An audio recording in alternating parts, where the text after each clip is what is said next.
हाग्रामा सारनाव जोंनिफ्राय 12-13 बोसोर जयनिं जादों जों बेखौ नुनो मोनदों। नाथाय बे जयनिं जानायफोरखौ जोङो ओरैबायदि जोङो माने जोंनि थाखाय जों गोजोननायसो मोनदों बिथांमोन थांनायखौ। मोनसे बिनय ब्रह्म होननाय बिथांखौ बुंनो सानबाय। बिनय ब्रह्म बिथाङा जोंनि फेरेंगा सारखौ 14 चिरांखौ जोगदोना जोख्ना गालांदों होनना बुंदों। बिहा मा प्रुफ दं? बे बिथाङा सासे बेलथिसोखा आरो जोंनाव सुबिदा लानो जयनिं जाफैदोंमोन। बिथाङा जयनिं जाफैनायनि सरकार दानाय लोगो लोगो बिथाङा दोंथाम लामा मावनो मोनदों। दोंथाम लामा मावनो मोननानै बिथाङा बिराद बनो सुबिदा मोनदों, खामायनो हादों। ओमफ्राय दा बिथाङा मा बुंदों बेयाहाय जेबो मावाखै। माबोरै मावाखै बुंनो हाखै बिथाङालाय? जोंनाव दा दैया 39टा दै खुरबाय, 21टा दंखल आरो 18टा JJA मावनाय जाबाय। आरो जोंनि हाथिसार हिसाबै जों गोख्रों बुङोदि जोंनि बे हाथिसाराव 37टा गामिया हाब्रु गोनां मोनसेबो लामा गैला। क्लियार? ओमफ्राय दिनै बिनय बिथाङा दिनै माब्रैथो बुंनो हाखो? बिनि मेगना नुवाखै नामा? गावनो दे दोंथाम लामा मावनो मोनजादों सरकार दानाय लोगो लोगो। बेखौ रायजोआव नुवाखै नामा? बेखौ जोङो गोख्रोङै बुंनो सानदों। बिथाङा लाजिनांथाव बाथ्राखौ बुंना लानो नाङा। बिथाङा बेलथि खाखाय सुबिदा लानो फैदोंमोन, सुबिदा मोनखांनानै आरो सुबिदा लानो थांदों बिथाङा। नाथाय बिथांखौ मिथिगौ दे बे जायगायाव माबायदि थगायसुला मानसि। दिनै BPFनि बिथांमोना दिनै बिथां थांनाय लोगो लोगो जोंनाव खोथा होगासिनो दङ। मानो होनबा बिथांमोननि महरखौ नायनो बायो माफा गुनजेत हिसाबैहाय। दा जोंनाव गाबोन समफोर दिनैफोर डिक्लेयार जाबानो लोगो लोगो गैयाबाबो जोंनाव 250-300 जन जयनिं जानो जोंनावहाय लिस्ट फैगासिनो दङ। जोंहा जोबोद गोजोननाय दङ। बिथांमोना दिनै BPFआव थांबाय। BPFनि मोजां मानसिफोरा जोंनि UPPआव फैनो थाखाय लिस्ट होगासिनो दङ। बेखौ जोंहा दुरबल गैया। जों देरहादों खारथांखा। सोरबा बिनयनि बुंनायजों जेबो गोहोम गोग्लैया। बिनय मानो होनबा बेलथिखा। जोंनि मावनायखौ माबोरै बुंनो हागौ बिलाय? मानो मावाखै? आं दा बुंबायना 39टा दंखल खुरबाय। सिगां BPFनि बेलायाव मोनबाल' दङमोन। दिनै सारि बोसोरावनो जोंनि सरकारा 39टा दंखल होबाय। 37टा गामिया मोनसेबो हाब्रु गोनां गैला। होमब्ला मा नुखो बियो मेगना? माबोरै बुंनो हाखो जेबो मावाखै? 14 चिरांखौ जोगदाना गालांदों माबोरै बुंनो हाखो? प्रुफआ बेनो। बेखायनो जों बिथांमोन जे थांदों दंफैयोमोन अब्लाबो ओंखारखाङो बिथाङा माने सुबिदा मोनखानो सिरि उन्दुना थादोंमोन। ओमफ्राय दा आरोबाव सुबिदा। बेखौ आं खावलायदों BPFनि बिथांमोनखौहाय नोंथांमोना बेसोरखौ माफा गुनजेत होनना मिथिखागौ। दा मोजां सांग्रां नोजोर होनाला, मोजां बिथांमोनखौ नोजोर हो। नाथाय नोंथांमोनखौ गाख्लायनानै बिथांमोना नोंथांमोननि मोनजानांगौ गरसे मोनजानांगौ गोदोनाव गाखोनानै हादिदग्ला बायदि मावलांनो थाखाय नोंथांमोननो सुबिदा लानो थांदों। नाथाय बिथांमोना मिथिखागौ दे बिथांमोन मानै गुनजेत बाराय थांबाय। जोंनि थाखाय बिराद गोजोननाय दङ। जोंहा दा सान्थि दङ। आरो दा जोंनाव बिथांमोन थानाय लोगो लोगो जोंनाव नायदो मानसिया एम्फौ बायदि बांगासिनो दङ। मानो बांदों होनना बुङोबा बिथांमोननि महरखौ नायनो बायो। बेनिखायनो जोंनाव फैदों। आंनि बुंनांगौ बेनोल'। नोंथांमोननि हाथिसार प्राइमारिनिफ्राय मैया UPPL दोलोनिफ्राय BPF दोलोआव जयनिं जानाय जों नुनो मोनदों। माबायदि थासारियाव बिथांमोना जयनिं जायो? खुलुमबाय मिडिया नोंथांमोननिसिम। जोंबो निस्सय मैया ससियेल मिडियायाव नुदों जे जोंनि हाथिसार UPPL प्राइमारिनिफ्राय BPF दोलोआव जयनिं जाहैनाय बिथांमोनहा 12 जन होननानै बुंनानै लादों गावसोरखौ। नाथाय जों बुंनो सानो जे बिथांमोननि बे 12 जनाबो जोंनि UPPL दोलोनि गुबै सोद्रोमा नंखायामोन। बिथांमोनहा BPFआवनो दंखायोमोन सिगांहाय।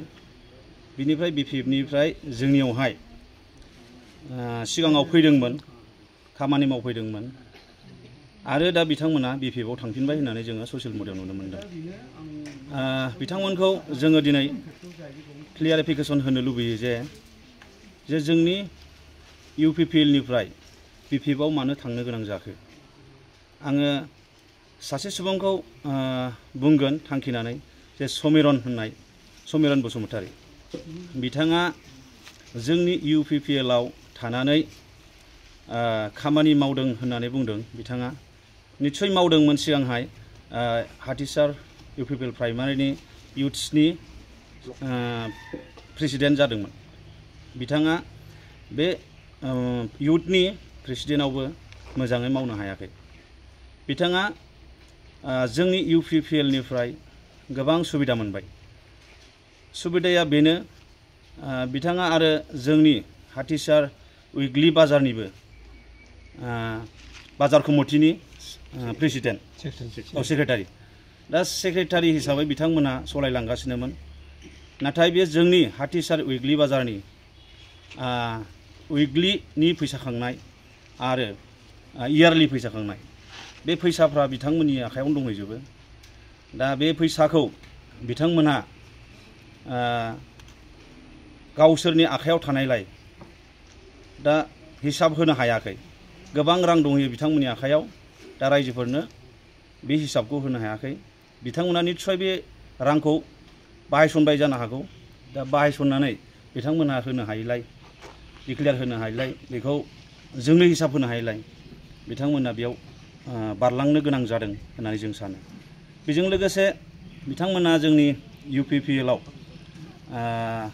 थानानै गोबां सुबिदा मोनाखै नङा मोनबाय बिथाङा इयुथनि जानानै स्किम मोनबाय 11 लाखनि लेट्रिन मावदों दा बे लेट्रिननि रांखौबो बिथांमोननि इयुथ्स लोगोफ्रा मोनाखै होननानै जोंनि सिगाङाव बुंदों दा बिथाङानो मावनाय हिसाबै बिथाङानो लाजोबदों होननानै जोंनि सिगाङाव फोरमायदों आरो लोगोसे बिथाङा मोनसे जोंनि UPPL सरकारनिफ्राय कुवारिबो मोनदों आइ रिभार होननाय मोनसे आइ बिमा दैयाव दा बे कुवारिखौ बिथाङा सालायबोनानै इयुथ्सनो मावनो मोन्दोंमोन दा सालायबोनानै 5 बोसोर जाबाय दा 5 बोसोर जानानै दा बिथाङा गोबां जोंनि UPPLनिफ्रायनो रां आरजिनानै गुबुन पार्टियाव थांबाय आं बेखौनो बुंनो लुबैयोदि बिथाङा सुबिदाबादि मानो सुबिदाबादि होनोब्ला जोंनि UPPL सरकारनिफ्राय गोबां रां आरजिनानै आरो बिथाङा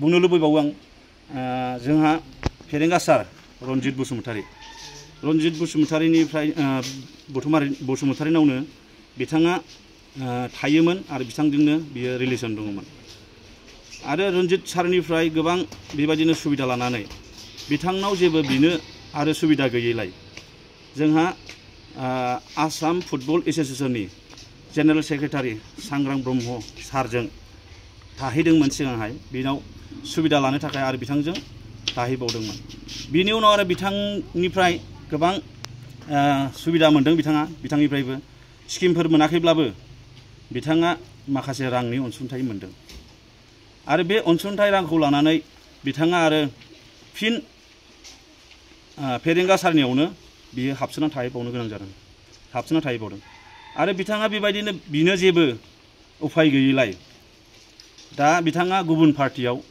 सुबिदा लाहैबावनो थाखाय BPFआव जयनिं जाहैदों दा बिथांमोनखौ आङो मैया जयनिं जाहैनाय जे पार्टी BPF पार्टी बिथांमोनखौसो आं खावलायनो लुबैयो बिथांमोनखौ नोजोर होनांगोन बिथांमोना जाहैबाय सुबिदाबादि मोनब्लाबो मोनाखै होनो थोरसियावनो जानानै थांनानै थोरसियावनो खिनानै गालांग्रा बेनिखायनो आङो BPFनि लिडार्स नोंथांमोनखौबो खावलायनो लुबैयो बिथांमोनखौ नोजोर हो बिथांमोना उनाव नङाबा नोंसोरखौबो बेबायदिनो बदनाम होनो हागौ फाननो हागौ आंनि बुंनाया बेनोसै।